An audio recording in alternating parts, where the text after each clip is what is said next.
Hello everybody, it's me JD Studios and welcome back to another review. Today we have 75316 Mandalorian Starfighter ages 9+. It retails for £50 and includes 3 minifigures: Bo-Katan, Mandalorian Loyalist and Gar Saxon.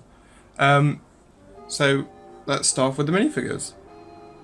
So first off we have Bo-Katan. Now this is a really awesome minifigure. It has great printing. I love the helmet print, and at the back you can see the jetpack. It also has dual face print and does come with an alternative hairpiece, which is right there. It's not really the hairpiece I would have chosen for Bo-Katan, but it is the hairpiece Lego have given her. And then we can also take a look at the back printing without the jetpack, which is always really nice. Honestly, I just love the Mandalorian minifigure prints and everything. They look absolutely incredible. Oops, I dropped the head there.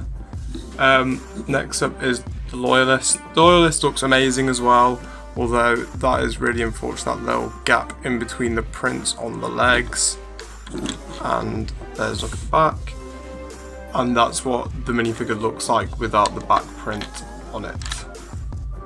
Last of all is my favourite minifigure, this Gar Saxon minifigure. It sports a brand new mould which looks amazing.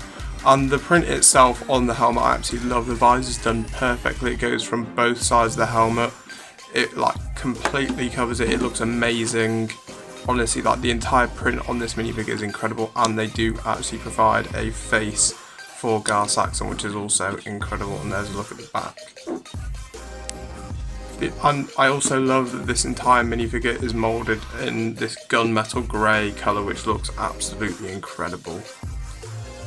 Okay, so here's a more full look at the dropship in its landing position, and you'll notice one of the biggest issues with this set is that this thing doesn't actually sit down properly. It's my biggest gripe with the set as a whole, is that it doesn't sit in its landing position. This is why it should look like landed, but it just falls on its front. This is easily fixed with just taking 2 of these 1x2s and popping them on the front like that, and it sits nicely. But that is a huge drawback of this set, is the fact that without it, it just sits down like that. And it's really embarrassing, frankly. I don't know what Lego was thinking, pulling this through and being like, oh yeah, it doesn't even land properly, that's A-okay. Now moving on to the cockpit section, there is a nice printed piece there, and what I actually quite appreciate about this set is that it can fit both Mandalorians in it at the same time with their jetpacks on, which is pretty useful. So let's pop Bo-Katan in the back. And just close the cockpit on them. It should close all the way. I don't know why it's not closing all the way right now, but it does. I can promise it does actually close all the way. Yeah, that is actually closed all the way. There is a little gap at the front. Oops. Not sure why that came off, but it is supposed to close all the way. I have no idea why it isn't closing right now, but it does normally.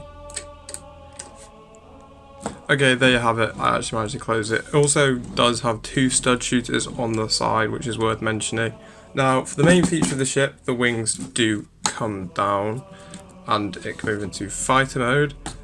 This looks pretty decent from this view. The wings are very nice and detailed. You've got sticker detailing there, and there's a view from the rear. This does rotate. I'm not really sure why, but it does. Now, another drawback of this is when you actually flip the ship up into attack mode, there's just one problem. If you flip the ship into attack mode on this side, you can clearly see the view from the back of the wings is not very nice, and also these pieces stick out, so from that angle when it's flying it just doesn't look that nice, and it does really hold the set back in my opinion. I do think Lego could have done a bit of a better job working on this, and to be honest I don't even know why they are there, because it doesn't help it land. They're just there. It also does have spring-loaded missiles on each tip. You don't have to put them in. They do kind of stick out when you put them in, which is why I personally choose not to keep them in there. But you can actually put them in there, and the cockpit does rotate around the full 360. Okay, so my final thoughts on this set.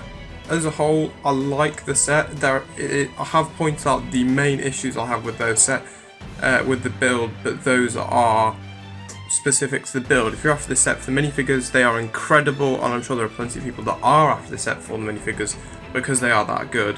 But the build is very disappointing in the fact that I have to put these pieces under here for it to land properly, and the underside of the wings, just there's nothing to look at. They're really horrible.